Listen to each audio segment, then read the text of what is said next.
for giving me this opportunity. I'm probably the youngest and only speaker from non-medical background, so pardon me with the technical information if I go a bit here and there. Since my learning is mostly experiential, I would talk about my experience more.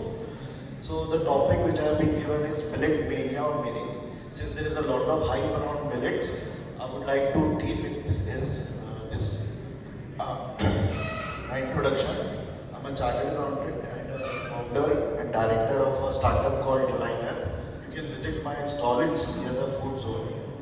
And the flow of the presentation is like that. Firstly, I'll talk about my experience. Later on, a bit of the technical analysis of millet and then key takeaways. And then economic angle as well, because ultimately we all live in a society. So we have to cover this economic and environmental factor as well. Because at the end of the day, everyone at home, maybe doctor, chartered accountant, we are all dictated by markets and then concluding information. So first of all, life was all good. Parathe chalte the sab kuch. Everything was normal for me till 2017. I used to weigh around 75 kg, and then suddenly I started experiencing health issues because as auditors we had to travel all over India, and the job I got was I had to travel for almost a year on continuous basis. So I ate in restaurants.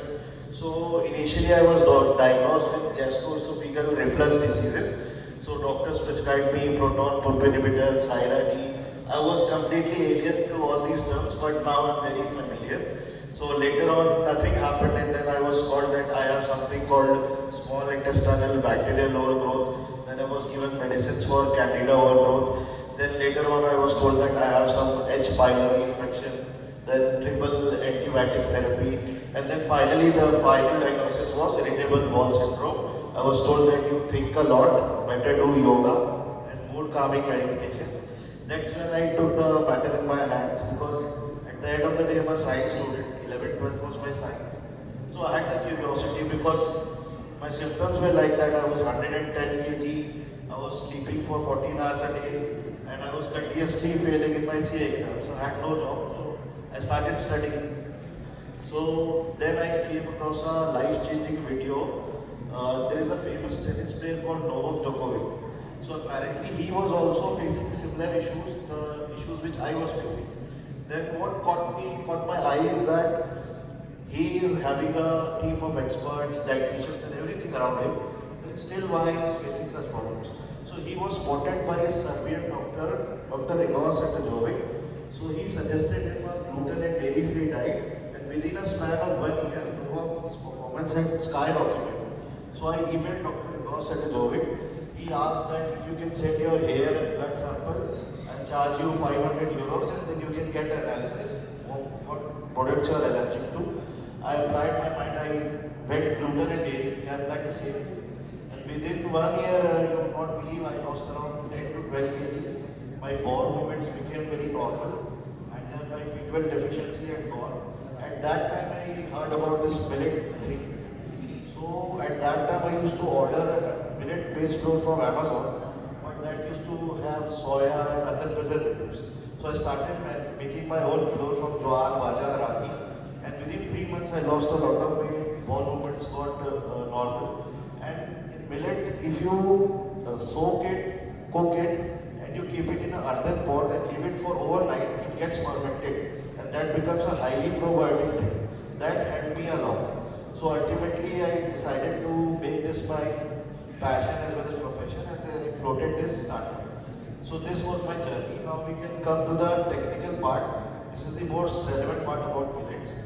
So Dr. Khadir Wali is called the millet man of India. He has classified this millets in basically 3 parts: positive, neutral and negative. This classification is largely based on the fiber content. Like positive millets have high fiber content, neutral have moderate fiber content. Like if we say of millets, most of the people know jowar, bajra, ragi, but these 5 are the actual real millets: foxtail, barnyard, kodo, little, brown top, because their fiber content is much more. And negative, then we have wheat and paddy rice. This is we are eating the most. The next slide, there is a detailed analysis. For example, foxtail millet, in the first row you can see there are 12 there are 8 grams of fiber against 100 gram of carbohydrates. And in barnyard millet, there is 9.8 grams of fiber. And then in kodo 9 gram, little 9 gram, and brown pump millet 12.5 grams. As against wheat and paddy, we have just 1 or 2 grams of fiber against 100 gram of carbohydrates. Then there is another interesting figure called this carb to fiber ratio. If you can see that against 100 gram of carbs, if you have 12 grams of fiber, then you have 12 men fighting against 100 people as against 1 man fighting against 100 people.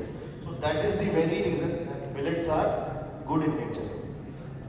Because we can cover in the next slide that how this fiber gets metabolized.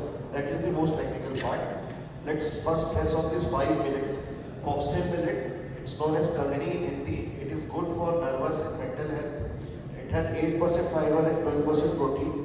And carb to fiber ratio is 7.57. So in other words, we can say that there are 7 roots we have 1 man fighting. They are sweet and bitter taste and they are yellowish in color. And then we have barnyard millet. It's good for thyroid and pancreas. It has 10% fiber and 6.2% protein. The carb to fiber ratio is again 6.55. They have sweet taste and their color is creamy white. And it can be eaten in fasting also. The next millet is kodo millet. It's very popular in Chhattisgarh. If you ask a local Chhattisgarhi, he will say it's a sugar-free rice, kodo rice. So it's good for blood purification and efficient bone marrow function. It has 9% fiber and 6.2% protein. Then there is little millet. It's kutki in Hindi. It's good for the reproductive system. All the diseases related to PCOD, PCOS, even increasing the male sperm count, it has shown great results. And the lastly, we have brown top millet. It's the best millet for your gut health. Like if you want to make a probiotic drink, then this is the best one because it has the highest amount of fiber possible, 12.5%. And then this is the most important part, why millet fiber is better. Because we can see fiber in a lot of things, but why particularly millet fiber? If you analyze the anatomy of a wheat grain, there are just 3 layers. And this, I am talking about the most idealistic scenario. मतलब आप खुद जाके आटा पिसाएंगे, then only you will get this whole wheat. And the market produced flour which we get, they often remove the first layer because that is used as a cattle feed. That's an additional source of income from them. So what we get is a highly processed flour. What 1 gram was there has been reduced to another 0.5 gram against. So this is the very reason. Second is anatomy of a paddy rice. Again the same problem. It has got fiber, but it's within a couple of layers. So that couple of layers is already removed in polishing. We don't see anyone eating brown rice these days. Most of them are eating white rice. So you can imagine the fiber. And this is the most important part about millet. If you can see the anatomy, the fibers are present in the form of concentric circles. So even if it is polished, you will lose a couple of layers. There will still be 3-4 layers. So the arrangement of carbohydrate and fiber is such that it's in the form of concentric circles. So the blood glucose will be released within a span of 6 to 7 hours as against 15 to 30 minutes. This I'll cover in this slide. This is the most important slide of the entire presentation. See, when we eat wheat and rice, 0.5 to 1% of the fiber will be released within 15 minutes. As against millet, it will be released in 6 to 7 hours. Therefore, 100 gram of wheat and rice, it will give you a boost of 70 grams of carbohydrate. They will join your bloodstream in 15 minutes. That will be like a bandwagon running. As against 100 gram of millet, the 70 gram of carbohydrates will be released very slowly in 3-4 hours. So the only thing we have to remember is that we have to avoid eating unpolished polished grains. And this is the another beneficial part of millets. They are naturally gluten-free. One of the major reasons of my disease was that I was gluten intolerant as well. So what gluten does is that it flattens your villi. Your stomach intestine has villi. So B12 absorption becomes very difficult. So naturally millets are gluten-free, so we don't need to worry about that aspect. And another aspect in the grain industry is that rice and wheat have gone with lots of hybridization. Millets are yet to go through hybridization. We are fortunate that it's still not GMO. Second, it's highly probiotic.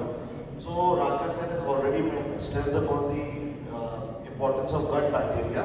So the good thing about millet is that since it has lot of fiber, the colony of the bacteria, the versatility of the bacteria will be very high with 1 millet. Dr. Khaterwali has experimented and noted that more than 100 type of bacteria will be made in the ambli with just 1 millet. So if you alternate the millets, let's say 1 millet a day, then you can get 500 different types of gut bacteria through millets. Apart from dahi and all, you get only lactobacillus. So you can imagine the diversity of your gut bacteria, which will ultimately determine your mood, everything, digestibility, etc. So the final key takeaways from the technical part is that you have to eat only unpolished millet. Like in the market, if you buy kodo, you will get white kodo as well as brown kodo. The browner one is unpolished. Second is you have to eat only 1 millet at a time, because apart from glucose functioning, it has a lot of therapeutic value as well. Like I mentioned that foxtail is good for your nervous system. So that function you will get only when you eat 1 millet consecutively for 2 days. Like breakfast, lunch, dinner, kodo. Next day also breakfast, lunch, dinner, kodo. And then the other millet. So each millet needs to be eaten for 2 consecutive days. And you can start with ambli first, because since we are eating very low fiber food since quite some time, it will be difficult to digest at the first place. So we can start with a fermented porridge called ambli in the initial phase. And then we can follow the 1, 2, 3 rule, like 1 meal a day of millet, gradually increasing it to 2 meals a day, and gradually 3 meals a day. Finally, in many sessions we talked about insulin resistance, so many drugs, trying to curtail that. But at the first phase, why do we want to increase the blood sugar level so much that we need to take medicine? Because at the end of the day, our staple diet has to be like that. We don't get a blood sugar spike. That can only happen with these type of grains, because at the end of the day, as an Indian, we have standard diet is dal, chawal, roti, dal, chawal, roti. Sabji part is very less. So grain has to be good. At last, I would like to appeal from the doctor community that apart from pharmacy, there is also another thing called pharmacy. Even farms can contribute to healing health. So this can happen. A lot of people, what they do is that they have a negative attitude towards doctor. I think we can both work in parallel, because no matter how much I yell, there will be people who will be having the mental inertia to not make the lifestyle changes. तो उनके लिए क्या कर सकते हैं, दवाई होगी. But people who are willing to, who have that dedication, it will be our collective failure if we don't know this. So that is the primary reason I'm stressing about this. Lastly, the economic and environmental factors. This pretty much is well known by people. The government is pushing it because wheat and rice consumes about more than 10 times of water as compared to millet farming. So if India doesn't switches to millet farming, we will be scarce of water and other resources in the coming year. That's why it's called the grain of future. Second is that world over there will be malnutrition, food scarcity. For that reason, government think tank is pushing millets. So that is why sooner or later, today if you don't make it a choice, tomorrow it will be a compulsion. So it's better to adapt your taste buds from now only, especially for children, so that tomorrow it doesn't become difficult for us.